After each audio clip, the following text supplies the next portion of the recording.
สวัสดีครับพวกช่องเออีกแล้วนะครับวันนี้เรามาซ่อมพื้นซุดรอบบ้านนะครับด้วยตัวเองนะครับทำไงบ้างตามผมมาเลยทำแบบนี้เนื่องจากว่าพื้นหลังบ้านมันซุดนะครับทีนี้เราจะปล่อยปละละเลยไว้ไม่ได้นะครับเนื่องจากว่าอะไรผมเคยเจอมาแล้วนะประสบการณ์ก็คือว่าเราปล่อยให้พื้นตรงนี้มันเป็นช่องเป็นรูไว้เสร็จแล้วช่วงนี้ใกล้หน้าฝนแล้วนะครับพอฝนตกปั๊บเนี่ยเจ้าเขียดมันก็จะเข้ามาแอบอยู่ตามนี้พอเขียดมาแอบเสร็จปั๊บเนี่ยไอ้งูก็ตามมาครับมันก็จะอยู่ในซอกนี้นะเพราะฉะนั้นเนี่ยถ้าเราไม่อุดให้หมดนะครับเดี๋ยวก็มานะพอมาแล้วทีนี้คือมันอยู่ในที่อับอะเราก็ไม่รู้ว่าบางทีค่ำๆมืดๆเปิดประตูมาเหยียบอะไรเงี้ยนะเดี๋ยวงานจะเข้านะครับ เราก็เริ่มต้นด้วยคือถ้าเราจะเอาปูนลงไปเลยอ่ะมันจะเยอะนะแล้วทีนี้เราก็เลยใช้ทรายนะครับใช้ทรายถมเข้าไปก่อนนะพอถมเข้าไปในรูนะครับเนื่องจากว่าส่วนใหญ่แล้วเนี่ยไอ้ตรงเนี้ยมันกวางแล้วเห็นไหมครับนะเราก็ต้องหาเหล็กมากระทุ้งให้มันเข้าไป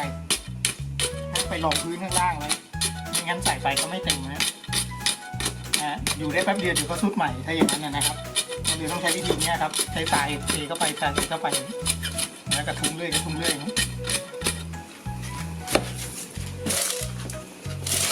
ชุดเยอะเลยนี่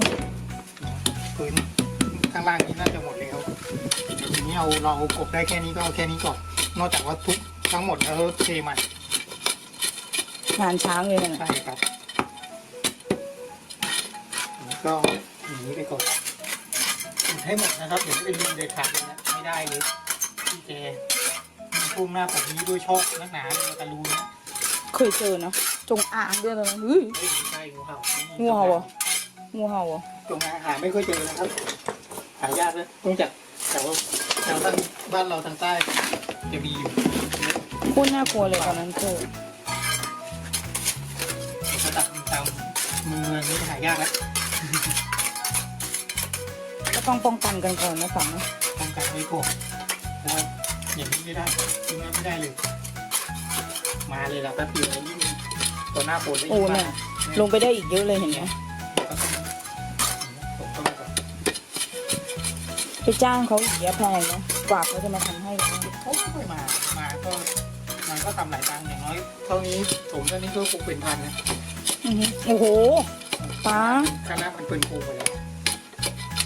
สงสัยถ้ารอบนี้มันพังอีกอ่ะก็คงต้องนั่นเลยรื้อทั้งหมดแล้วก็เทใหม่แต่พอดีหน้าบ้านมีสั่งอยู่ให้มันมาส่งนั่นลงได้อีกเยอะเลยอัดเข้าไปให้มากที่สุดนะยิ่งอัดเข้าไปได้มากเท่าไหร่ก็ยิ่งอยู่ได้นานเท่านั้นนะ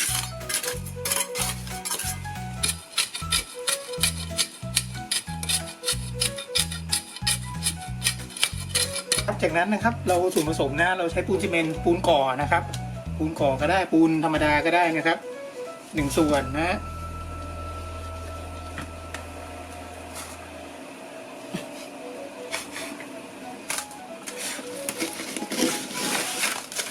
ทราย3 ส่วนนะครับใส่ไปเลยครับนี่ตรงมาแล้วนะ2 ส่วนก็ได้3 ส่วนก็ได้นะครับแล้วแต่เรานะจากนั้นน้ำนะครับสำหรับคนที่ไม่มีทักษะทางก่อสร้างนะครับผสมประมาณนี้แหละครับหรือจะใช้ปูนสำเร็จก็ได้ครับแล้วแต่ว่าจะมีอะไรนะปูนสำเร็จง่ายกว่าไหมปูนสำเร็จก็ง่ายกว่าไหม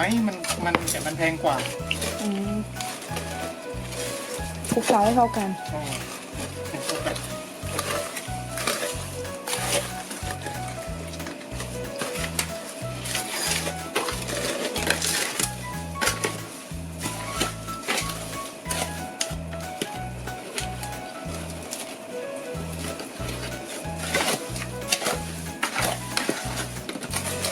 เราไม่ต้องใส่หินเลยใช่ไหมคะใส่ก็ได้ไม่ใส่ก็ได้แต่ถ้าฉาบหน้าเทพื้นอย่างนี้ไม่ควรใส่เพราะว่าพอนั้นเราหินมันจะลอยขึ้นมาเดินแล้วมันจะสะดุดครับกระเป๋า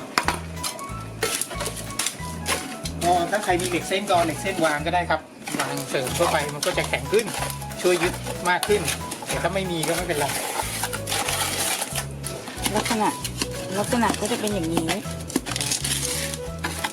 ก็ต้องทิ้งแล้วก็พักนึงให้ปูนได้ที่หรือจะเทเลยก็ได้ครับไม่ค่อยใส่ต่างเท่าไหร่รู้สึกไม่เหมือนไอ้กาวซีเมนต์ถ้ากาวซีเมนต์ต้องเติมนะครับ แป๊บ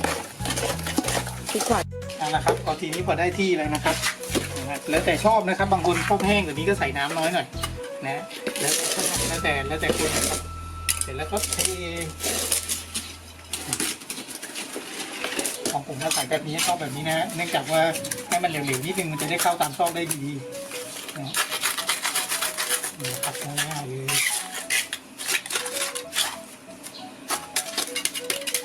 ลืมบอกไปนะครับก่อนหน้านี้เราก็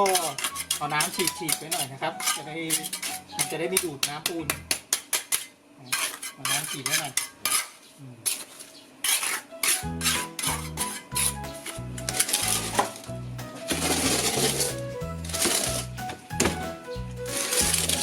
อันนี้ก็เทเลย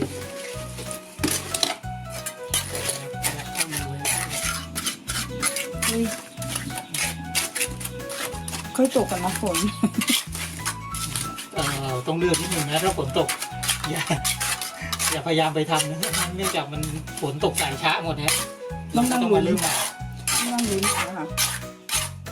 แต่นี้มันอยู่ในห้องนี้กันเลย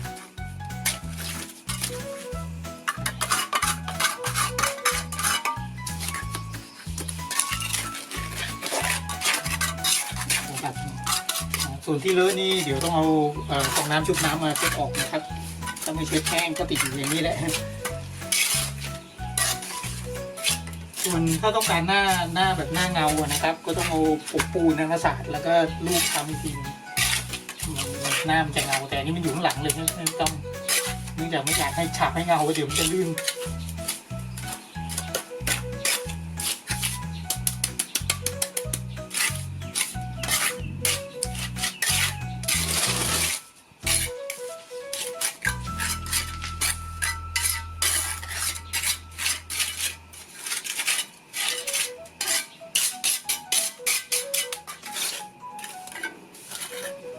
เสร็จไปแล้ว1 จุดตามเลยเนื่องจากไม่ได้เลยครับช่วงนี้ใกล้หน้าฝนแล้วนี่ตัวดีเลย ยิ่งถ้ามีเด็กเล็กหรือสัตว์เลี้ยงเนาะ ใช่ เพราะเขาจะไม่รู้ เขาไม่รู้หรอกตัวอะไรไม่รู้เลื้อยๆอยู่ป๊อกก็ให้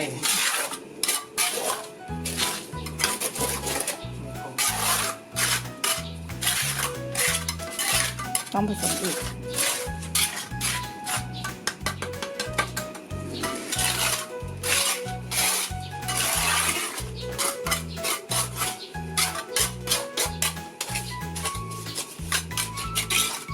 แต่บ้านเราไม่ได้ซุกนะแต่ซุกแค่ช่วงเนี้ย คือแค่ตรงนี้เนื่องจากว่าเขาเทมาต่างหากเขาเทมาเป็นลานซักล้างแบบอเนกประสงค์ก็ไม่ได้ระบุอยู่ในสัญญา จริงๆอ่ะ ก็คือฟรีอะตรงเนี้ยเว้ย ถ้าพูดง่ายๆถ้าเกิดเดี๋ยวต่อไปเนี่ยถ้าเราทำ ก็ เองเรา อาจ ต้อง จะต้องทุบตรงนี้ทิ้งเลยแล้ว แล้วก็ ทำใหม่ อืม แต่ว่ามันจะติดบ่อเกิด อืม ก็มีปัญหาดีอันนี้เดี๋ยวก็จะส่งใหม่ก่อนนะครับ ครับคราวนี้ไอเศษค่าปูนแล้วก็ฟองน้ำนะเช็ด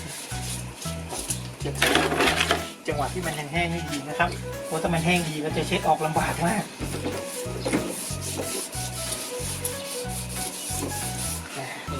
เรียบร้อยแล้วนะอีกอย่างนะครับเครื่องมือพอใช้เสร็จแล้วต้องล้างนะครับ ถ้าไม่ล้างมันจะเป็นคราบแข็งนะที่หลังจะล้างยาก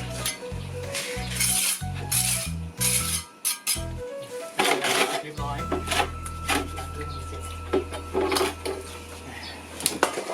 ครับนี่ก็เป็นสภาพนะที่ผ่านไปเวลาค่อนข้างนานอยู่เหมือนกันแล้วครับหลายเดือนแล้วนะก็ถือว่าโอเคครับไม่สุดไม่อะไรเพิ่มนะฮะ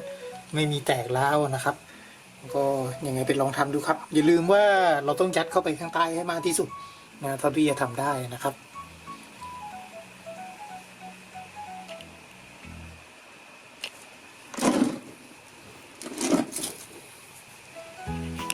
ก็ขอบคุณมากครับสำหรับการรับชมคลิปนี้นะครับถ้าไงก็